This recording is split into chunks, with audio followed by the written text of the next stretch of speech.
Olá, o Viver e Empreender Podcast está no ar, eu sou Estela Jordi e hoje eu tenho o prazer e a honra em receber aqui no nosso estúdio em São Paulo a doutora Natália Machado, ela que é advogada criminalista e empreendedora e que veio diretamente do Maranhão para conversar com a gente. Doutora, que prazer, que honra te receber aqui, estou muito feliz com a sua presença. Olá, Estela, o prazer é todo meu. Eu que estou muito feliz de estar aqui, estou muito feliz pelo convite em participar do podcast Viver e Empreender TV. Doutora, vamos começar falando então sobre a sua atuação no mercado. Como é que você descreveria a sua atuação? O que você faz exatamente para o nosso público entender e quais são os valores que te norteiam? A minha forma de atuação é uma forma crítica, criativa, investigativa. Eu procuro trazer a história para a minha pesquisa, para tentar fazer um trabalho com qualidade e excelência, buscando resolver o problema do cliente de forma assertiva. E doutora, do que você não abre mão? Eu prezo muito pela transparência. Eu costumo dizer que tudo depende de cada contexto e situação, mas eu prezo muito pela transparência, qualidade na prestação de serviço ao cliente, ter um trabalho mais humanizado e também eu prego muito pelo atendimento ágil. Sim, isso faz muita diferença, né, doutora? Agora eu gostaria de saber como é ser mulher, advogada e trabalhar com crime, com direito penal. Como é que você se sente aí em meio a histórias tão complexas, difíceis e pesadas? Não é uma tarefa fácil, né, trabalhar em direito penal. Por isso que tem os ramos de atuação, né, no direito, também no direito penal. Eu costumo falar ramo de atuação, né? A nomenclatura que eu gosto de inserir, ramo de atuação. Por quê? No direito penal, você pode trabalhar com várias figuras, né? Pode ser mulher, violência contra a mulher, criança, idoso, tem a lei de drogas, tem os crimes digitais, dentre tantos, né? E eu gosto muito mais em relação aos crimes digitais e lei de drogas. Sim. E como você descobriu essa paixão por essa área? Você é apaixonada por essa área? A gente pode dizer isso, aliás? A paixão por essa área é uma pergunta bem complexa, que requer uma resposta bem longa. Por quê? Porque começa lá na adolescência, eu acho. Começa na adolescência. Porque eu sempre gostei de assistir muito filmes, né? Filmes que até hoje eu lembro. 007, Jack Chan, Carmen Sandiego. de luta, ação, terror, filme investigativo. Eu sempre gostei muito disso. E comecei a escrever também sobre isso. E um ponto que me levou para essa área, acredito, foi um amigo do meu pai. Ele me deu um livro. Me deu um livro de direito penal. Eu estava no curso de direito. Uhum. E eu Você já comecei. tinha entrado na faculdade. Sim, e ele me presenteou com um livro. E eu li assim: olha esse autor, Rogério Greco, né? Ele escreve de uma forma objetiva, direto ao ponto. Vou começar a ler o livro dele. Uhum. Achei bem interessante. Começou por aí. Eu Que não. legal. Então foi um livro que te abriu um Sim, mundo. um livro. Foi um livro. Excelente.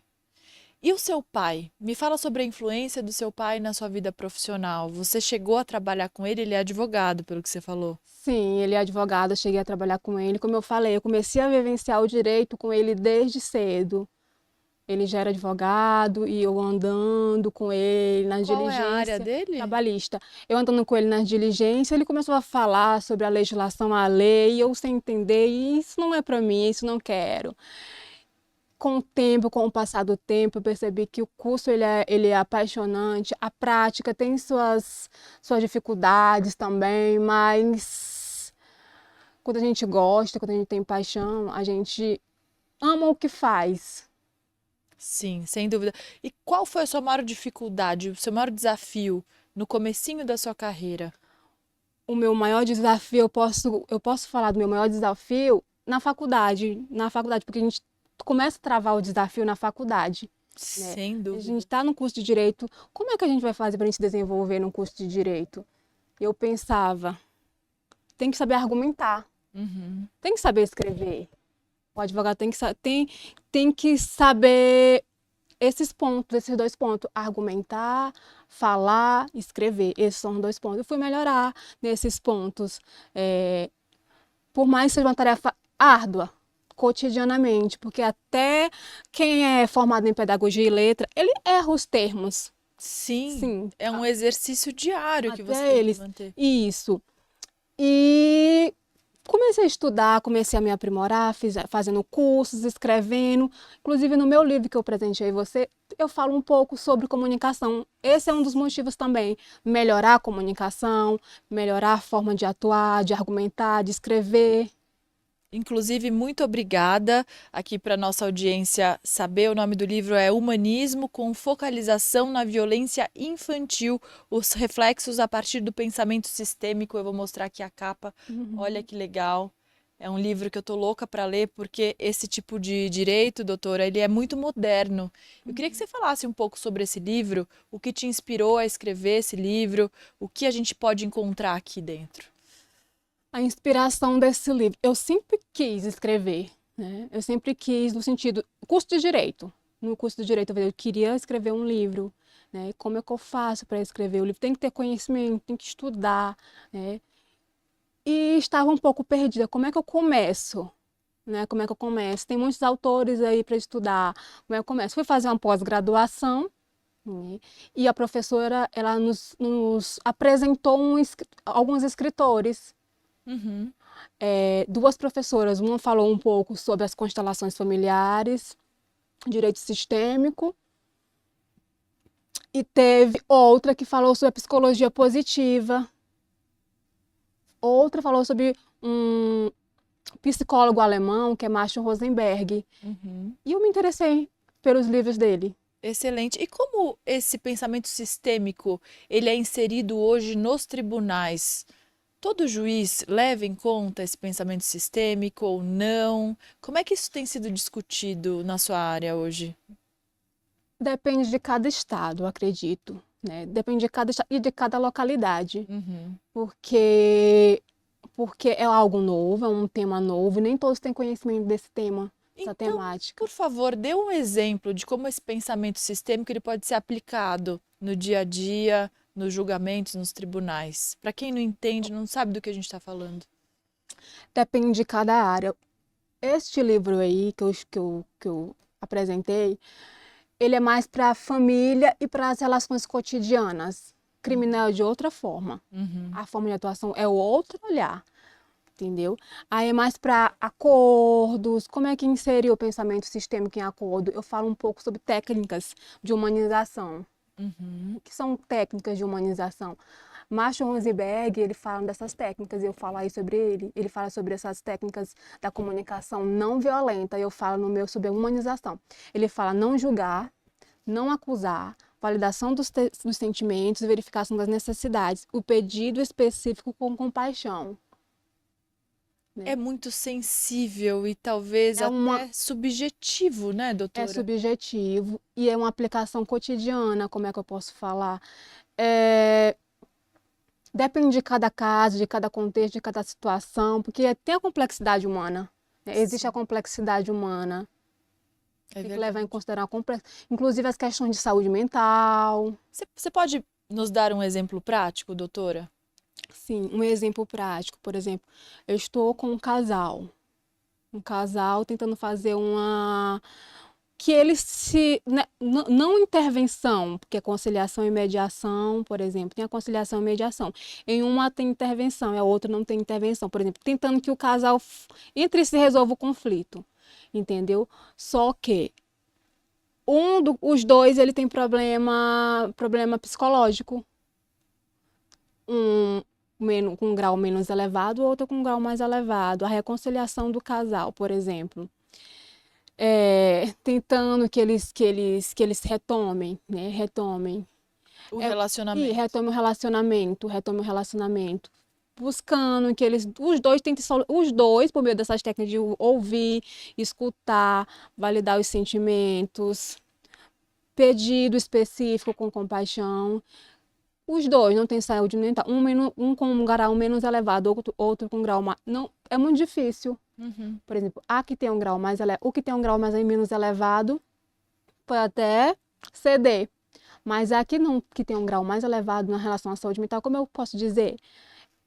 tem esquizofrenia, Uhum. tem vários tipos de doença mental. Uhum. Tem depressão alta, transtorno de ansiedade generalizado, por exemplo. É mais difícil, é mais difícil tentar firmar um acordo ali. Sim, e aí o juiz leva isso em Aí, consideração. aí eu falo isso extrajudicialmente, por exemplo, eu estou no escritório tentando fazer isso. Extrajudicial é sem a atuação do juiz, Isso, sem a certo? atuação do juiz. Agora, com a atuação do juiz, é totalmente diferente. Muitos juízes não levam em conta isso. Uhum. É muito mecanizado a atuação. E às vezes eles nem buscam entender isso. Será que ele tem ou não, será que ele não tem ou não uma doença mental? Uhum. Então você pega na mão do seu cliente e você trata essa parte emocional antes de levar o problema ao tribunal. É Sim, isso? isso. E quando há muito litígio, é muito mais complexo de atuar, quando há muito litígio, principalmente na área criminal. Complexo e caro, né, doutora? A gente tem que chegar aqui nesse ponto, porque a gente sabe que hoje a justiça, ela evita que os problemas sejam levados a ferro e fogo, né? Acho que essa é a tendência, é o diálogo hoje, verdade? Eu acho assim que tudo depende, né? Tudo depende da personalidade do magistrado, da Uhum, personalidade do advogado, uhum. da personalidade das partes. Depende muito daquela situação, daquelas pessoas. Costumam dizer que tem a conciliação e mediação. Tem exceções para. No tribunal não é assim, na justiça não é assim. Por exemplo, sentar, pelo menos a prática que eu atuo, né, que eu já presenciei. Em outros tribunais pode acontecer assim, sessão individual, sessão conjunta. Vamos fazer a sessão conjunta para tentar solucionar aquele litígio para tentar chegar a um acordo. Sim. Doutora, dá um exemplo disso que você está falando pra gente. Certo, eu quero dar um exemplo de filhos que abandonam idosos. Por exemplo, o idoso chega com litígio e não tem nenhum apoio familiar, uma base familiar, né? E o advogado, ele precisa dar sustentação, aquela sustentação a ele, O respaldo. aquela sustentação a ele. E ele, com aquele conflito, com aquela conflituosidade, com aquele emaranhamento, por tomando remédios. E como a gente faz quando a gente depara com um caso desses? Ele totalmente desamparado, sem aquele amparo familiar. Quando o cliente chega a gente tem que dar um amparo. Nós temos nossas limitações como profissional também. Uhum. Emocional, cognitiva, mental, física. Sim. E nesse caso, a gente precisa tomar decisões assertivas.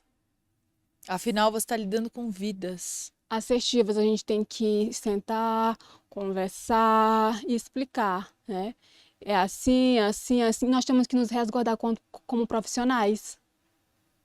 Também tem aquele idoso, tem a confidencialidade. Eu não sei se ele toma remédios. Não sei se ele pode também causar um conflito comigo. Não, nós temos que tomar o resguardo como profissional também, Sim. certo? E doutora, como você se mantém atualizada? Porque eu percebo que você é muito estudiosa, você está sempre atrás de novidades para passar para os seus clientes o melhor serviço, oferecer o melhor serviço. O que você costuma fazer de cursos, pós-graduações, enfim? Eu estudo muito, leio vários livros. Eu acho assim, ler a lei, interpretar a lei, para quem já fez o curso de direito, é mais fácil, eu gostaria de dizer, mas um pouco fácil. Mas entender sobre o comportamento humano para aplicar na profissão, no exercício, é mais complexo. Uhum. É mais complexo.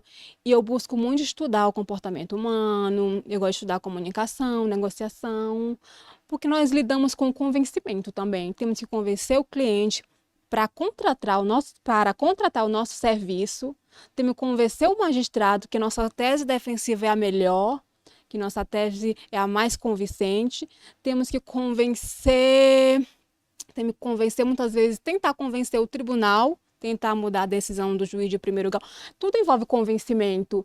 Falar com convicção, com assertividade e escrever também. Eu costumo dizer, temos que utilizar bem a linguagem verbal, a linguagem não verbal e a escrita, mas também costumo dizer que tudo depende de cada contexto e situação. Cada caso é diferente um do outro, os jogadores têm seus entendimentos diversificados e Eu costumo dizer que advogar é uma tarefa árdua e um desafio a ser enfrentado cotidianamente. Temos que lutar cotidianamente para exercer uma profissão com qualidade e excelência. Sim, você fala muito sobre viver e lutar, lutar e viver. Tem umas frases bem legais suas que eu andei lendo por aí. E o que você quer dizer com isso? O que é lutar para você como Foi um advogada? poema que eu escrevi, que eu costumo dizer: viver é lutar, lutar é viver, viver sem lutar, lutar sem viver. O viver não existe sem o lutar, e o lutar só existe com o viver. Lute e viva, que há de ser. Por quê? Não basta apenas lutar, como eu gostaria de dizer, trabalhar. Não basta apenas, temos que viver também. Viver significa saúde mental, temos que ter saúde mental, física e mental para poder lutar. Sem saúde física e mental não conseguimos. Sim. E como você se mantém viva? Como é que você mantém viva a sua saúde mental como empreendedora, como advogada, como escritora, entusiasta e conselheira também do Conselho Jovem Estadual do Maranhão, uma advogada muito atuante, pelo que eu vejo. Como é que você se mantém assim? Tá bem todo dia, não tá? Como é que é, doutora? Não é uma tarefa fácil. Tem que ter renúncias, mas também temos que cuidar da nossa saúde física e mental. Eu procuro fazer exercícios físicos, eu gosto muito de ouvir música, isso também faz a gente relaxar. Escrever para mim também é como se fosse algo terapêutico, Uhum. né? Falou E muito bem, é terapêutico, não é terapia. Tem e gente que confunde, né, doutora? isso, eu gosto muito de escrever. Eu gosto muito de Que escrever. legal. Desde a minha adolescência, eu gostava de escrever os poemas. Muito lindo. Eu também Uhum. adoro poemas. A gente pode conversar sobre isso depois do podcast, que eu gosto muito. Mas quero saber sobre o seu próximo livro. Você me trouxe aqui esse livro sensacional sobre pensamento sistêmico e você vai ter um lançamento agora em dezembro. Quero que você conte sobre esse livro novo que vem por aí. Esse livro já está na fase final, está faltando só minha aprovação para poder ir para o lançamento. Eu falo um pouco, eu costumo dizer que ele é o complemento desse primeiro. Esse é seu primeiro livro? Isso, Publicado, editora Viseu, para quem isso. quiser achar. Vou repetir o nome, tá? Humanismo com focalização na violência infantil, os reflexos a partir do pensamento sistêmico. Um livro importante, necessário, com certeza vou devorar. Tô louca para ler, eu que tenho uma filha de 10 anos, vou amar. Eu costumo dizer que é o complemento, porque isso aí é mais para atuação na área civil. Sim, não é criminal, Mas tem algum teor. tem um teor também Tem o criminal. teor, mas o outro tem muito mais a ver com criminal, né? Legal. O outro eu falo um pouco a humanização com focalização, com enfoque na visão autoritária. Uhum. Como assim? Como assim visão autoritária? Eu quis trazer um pouco sobre o processo penal, sobre os direitos humanos, sobre fenomenologia. O que é fenomenologia, doutora? É a redução da ideia. É filosófico. Uhum. Fenomenologia é a redução da ideia.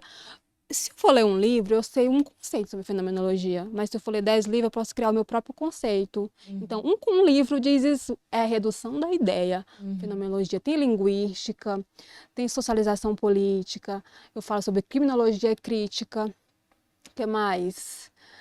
É, E autoritarismo, eu falo um pouco sobre autoritarismo. E o que você espera transformar com esses livros? O que você espera fazer de diferente na vida das pessoas? Buscando que o ser humano consiga enxergar a vida com outros olhos. Outros olhos, como assim? Tanto na área familiar, profissional, social, com um olhar mais humanizado para as relações humanas. É uma tarefa árdua, como eu costumo dizer, todos nós, e um desafio a ser enfrentado cotidianamente, porque nem todo dia nós estamos bem, nem todo dia nós estamos, como é que eu posso explicar? Nem todo dia nós estamos bem mentalmente. Somos Uhum. seres humanos, temos mente, corpo e alma e emoções. Sim. Você acha que a lei ela é muito sedimentada, muito dura para nós seres humanos? Eu acho que, assim, a lei existe para resguardar os nossos direitos, Uhum. né? Nos resguardar, né, em meio à sociedade. Eu acho que existe para isso, para nos resguardar, por exemplo, proteção de direitos. Fantástico, doutora. Agora vamos falar um pouquinho sobre empreendedorismo. Afinal, esse programa tem esse mote principal, essa Uhum. pauta principal que norteia a gente aqui. Como é que você atua como advogada empreendedora? E pergunto mais, todo advogado precisa ser empreendedor ou não? O advogado, ele é um empreendedor no meu ponto de vista, né? Eu sou pesquisadora e tudo para mim é um pouco questionável, eu questiono muito, né? Eu costumo dizer assim, o advogado, ele é empreendedor, mas se eu for estudar a terminologia, será que todo advogado é empreendedor? Eu vou descobrir outras formas de pensar. Ah, Sim. não, nem todo advogado é um empreendedor. Se eu for estudar, tem advogado que não empreende. Eu posso descobrir outros conceitos, mas eu digo que o advogado é um empreendedor, porque ele é um profissional autônomo, né? Existe o advogado pessoa jurídica, claro, também Uhum. existe. Mas eu costumo dizer que o advogado autônomo, ele é empreendedor, Por essência, é empreendedor. porque ele está ali, ele não tem CNPJ, né? Ele tem que fazer seu nome no mercado de trabalho para que os clientes procurem, né? Uhum. E isso é empreendedorismo, porque Uhum. não tem uma renda fixa. O advogado não tem uma renda fixa todo mês, como o empreendedor, todo empreendedor não tem uma renda fixa mensal, está ali empreendendo, buscando. Uhum, uhum. Ele acorda todos os dias desempregado, né? Que é a grande Isso. frase do empreendedor, né? Que tem que Uhum. correr atrás, que tem que ir atrás do cliente. Você é boa vendedora? Vendedor. Eu costumo dizer assim, me pergunta o seguinte: você é organizada? A mesma pergunta, você é boa vendedora? Eu tento ser todos os dias. Eu tento ser todos os dias. O que que eu fiz para não convencer aquela pessoa, assim, Uhum, aquele cliente para me contratar, uhum. né? Ou o juiz ali É o na que que eu audiência? isso é tentar todos os dias, assim. Eu vou tentar convencer, falar, argumentar. Por que que eu não consegui convencer ele a me contratar? Por que que eu não consegui convencer esse juiz que minha tese é a melhor, que ele julgue procedente o meu pedido? Uhum, Eu vou buscar melhorar, buscar estudar mais, melhorar, aprimorar, buscar verificar quais são as teses que ele utilizou, por que que ele utilizou aquelas teses, vamos contrapor aquelas teses, buscar entendimentos para contrapor, tudo tem que ser contraposição, uhum, mostrar que não, aquela tese não é viável, aquela tese daquele juiz não é a melhor. Tem uhum, outras teses beneficiando, por exemplo, o acusado, o consumidor, o autor da demanda, por exemplo. uhum. Você, como conselheira do Conselho Jovem do seu estado, do Maranhão, que tipos de dicas você dá para os jovens que estão ingressando na sua área penal, principalmente? Eu costumo falar para, para o jovem que tem seus sonhos, né? Que sonha em ser um advogado, que sonha em ser uma advogada, não desista, né? Tudo é possível. Se eu conseguir chegar até aqui, se eu conseguir me tornar uma advogada, se eu conseguir ser conselheira, se eu conseguir ser escritora, se eu conseguir estar aqui em São Paulo, falando no podcast Viver Empreender TV, todos conseguem.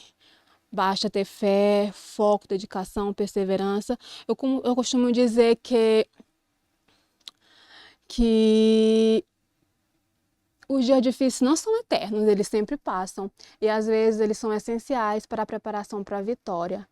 E tudo tem seu tempo. Não desista, mas também não fique parado, não fique estagnado. Tudo começa na faculdade, tem que se preparar desde a faculdade. Não Se vo- tenha pressa, mas não perca tempo. Não tenha pressa, mas não perca tempo. Se aprimore desde lá da escola, do ensino médio, se aprimore desde ali. Né? Tudo que você fizer vai ajudar você a crescer, a evoluir. E a faculdade é essencial para você crescer e evoluir na carreira, porque você vai aprender lá a se comunicar, a escrever. Valores éticos, morais, o que é a lei. Isso. Sim. O que você diria para Natália Machado ali da faculdade, a jovem que ingressou na faculdade? O que você diria para você mesmo? Você mudaria alguma coisa? A jovem que entrou na faculdade um pouco com medo, será que eu vou conseguir, né? Com medo, dizendo assim, eu não vou conseguir convencer o juiz. Será que minha tese ela vai ser a Será que minha tese vai ser considerada? E a parte contrária, eu não vou conseguir contrapor a parte contrária. Eu era mais sensível, por isso que eu não queria a área, eu era mais sensível. Uhum. Eu não vou saber brigar, porque às vezes a gente tem que ter um posicionamento mais firme, uma voz mais firme para não deixar ferir nossos direitos como advogada, as prerrogativas. Nós temos que ter uma voz mais firme, nós temos que ser incisiva às vezes, infelizmente, temos que ser. Sim. Porque senão passa por cima, principalmente das mulheres. Entendeu? Temos que ser. Não é porque a gente quer, é porque tem que ser. Porque senão, porque nós estamos tratando de direitos também. Entendeu? Às vezes nós temos que ser, principalmente na área criminal. Buscar a igualdade, isso é igualdade. E igualdade, buscar a igualdade. Não deixar que, por exemplo, juiz, promotor, ele tente intimidar. Né? Não pode deixar que intimidar o advogado. Todos ali têm a mesma hierarquia. Sim. Doutora Natália, você falou em legado aqui na nossa pré-entrevista, viu, gente? Ela falou bastante sobre deixar legado. E eu fico muito curiosa quando eu entrevisto alguém, eu fico pensando qual será o legado dessa pessoa, o que ela está construindo, em que momento da trajetória ela está, da trajetória empreendedora ali dentro de sua profissão. O que você quer deixar para o mundo exatamente? Isso está claro para você? Atualmente, eu quero deixar um legado, sim, para as próximas gerações, né? Tem que deixar um legado para que as pessoas se inspirem em você no futuro, né? O que você vai fazer, né, com o seu nome? Seu nome vai ser esquecido depois que você não estiver mais aqui, né? As próximas gerações têm que se inspirar em você, né? E meu livro é justamente para isso, para que se inspire em mim, corra atrás do seu sonho. Eu falo muito isso. Eu costumo falar muito em motivação nesse primeiro livro, motivação, não desistir, persistir. E qual o nome do próximo livro, doutora? Humanização focada na visão autoritária, combatendo a argumentação no processo penal em tempo de confusão comunicacional. Nossa, é complexo, hein, doutor? É extenso. E é fácil ler esse livro? Esse livro é para qualquer pessoa ou esse livro é para estudantes de direito? Esse livro ele foi muito elogiado pelo Conselho Editorial. Eles falaram que tem que ser publicado imediatamente, que o público ele precisa ler. É uma linguagem clara e objetiva. Qualquer pessoa pode ler, certo?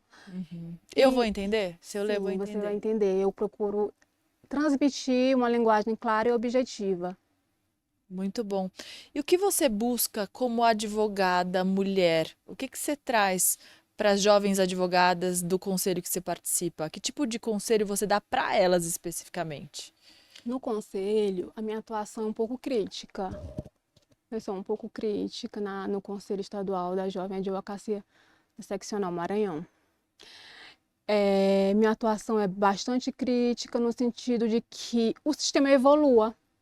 Né? Não só o sistema que são as paredes, porque tem pessoas que estudam isso, as paredes, o arquiteto, o engenheiro, mas as pessoas também que integram o sistema, a evolução das pessoas. Quando eu falo pessoas, eu me integro também, porque eu sou pessoa, eu preciso evoluir constantemente como profissional, como pessoa humana.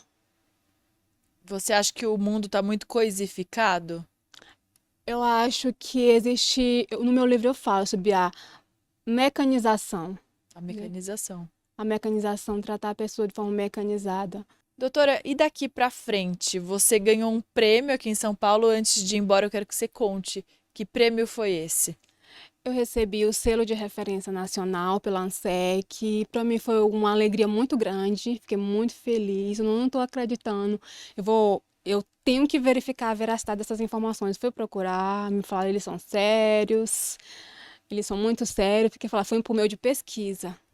A ANSEC é a Agência Nacional de Cultura e Empreendedorismo e Comunicação. Eles são muito bons. Sim. E recebi a medalha, recebi o certificado e levei também meu livro para mostrar para eles um pouco do meu trabalho.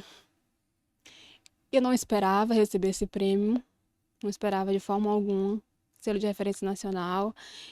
E para mim foi algo inimaginável. E o que muda daqui para frente com esse prêmio? O que você leva daqui com esse reconhecimento? Com esse reconhecimento eu levo muito mais responsabilidade na minha atuação, com os meus clientes. Eu costumo dizer que minha atuação é cooperativa juntamente com meus clientes. Isso que é responsabilidade social. A responsabilidade social, ela tem que ser cooperativa com o cliente, porque a gente não consegue atuar sozinha sem o cliente. O cliente tem que ser cooperativo junto com o advogado, tem que ser mãos dadas, os dois. Coletivo. Tem que ser os dois. Não é só o advogado e sua equipe. Uhum. Não, o cliente também tem que andar de mão dada junto com o advogado. Sim, muito bom. Doutora Natália, deixa aqui então as suas redes sociais, seu Instagram, e-mail, site, o que você quiser, para os nossos ouvintes, telespectadores entrarem em contato com você. Meu Instagram, nataliamachado.autora, e-mail nataliamachado.escritora@gmail.com, meu site Natália Machado, vocês vão encontrar, facinho, é só seguir, me acompanhe meu trabalho, vou lançar um novo livro, acompanhe, vocês vão gostar muito. Com certeza, eu tô louca para ler esse livro maravilhoso sobre pensamento sistêmico, humanização, focalização na violência infantil. Acho que tem muita coisa aqui, um conteúdo com certeza muito rico, não tenho dúvidas. Antes de você ir embora, que mensagem você quer deixar neste podcast hoje, para você assistir essa entrevista e lembrar com muito carinho, lembrar sobre esse seu momento de vida hoje? Vou pegar o celular aqui e me deixar uma mensagem para o público acerca de um poema que ele acompanha na minha trajetória. Fernando Pessoa. Diz o seguinte: navegadores antigos tinham uma frase gloriosa: navegar é preciso, viver não é preciso. Quero para mim o espírito desta frase transformada, a forma para casar com quem eu sou. Viver não é necessário, o que é necessário é criar. Não conto gozar a minha vida, nem gozá-la penso. Só quero torná-la grande, ainda que para isso tenha de ser o meu corpo e a minha alma, a lenha desse fogo. Só quero torná-la de toda a humanidade, ainda que para isso tenha de a perder como minha. Cada vez mais assim penso, cada vez mais ponho na essência anímica do meu sangue o propósito impessoal de engrandecer a pátria e contribuir para a evolução da humanidade. Navegar é preciso, Fernando Pessoa. Muito lindo, muito lindo. Doutora, fiquei encantada, adoro Fernando Pessoa, também sou grande fã desse poeta. Muito obrigada pela sua presença aqui no Viver e Empreender. Agradecimento é todo meu. Natália Machado é o nome dela, ela que é advogada criminalista, empreendedora e que abrilhantou aqui nosso programa, o Viver e Empreender Podcast. Fica por aqui, muito obrigada pela sua companhia e audiência e até a próxima. Tchau!